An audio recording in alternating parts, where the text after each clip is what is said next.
येणाऱ्यांचे स्वागत करतात ती घराची दारे। आपले घर, बंगला, ऑफिस, फार्म हाऊस यासाठी सुंदर डिझाईन केलेली jumbo French door, safety door आणि तीही 18 गेज GI सेक्शन मटेरियल वापरून आणि 80 मायक्रॉन पावडर कोटिंग केलेली, संपूर्णपणे मेंटेनन्स फ्री।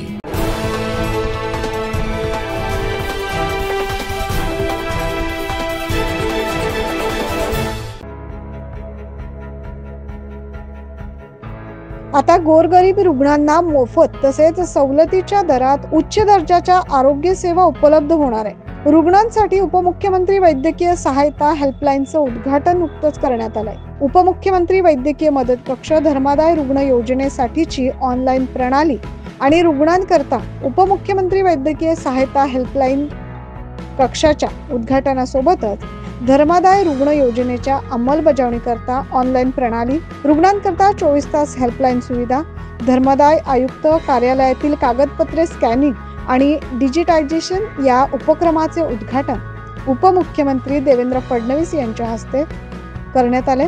वरळी येथील सस्मिता इमारतीत हे उद्घाटन संपन्न झाले।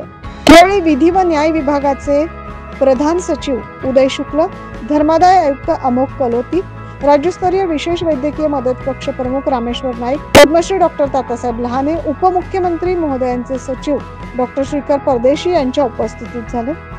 राज्यातील धर्मादाय कार्यालयाचे काम कौतुकास्पद आहे। विभागांनी किती काम केले यापेक्षा किती लोकाभिमुख काम करतायत हे महत्त्वाचे। विभागाने अधिकाधिक लोकाभिमुख कामे करावीत असं मुख्यमंत्री तथा विधी व न्याय मंत्री देवेंद्र फडणवीस यांनी यावेळी सांगितले।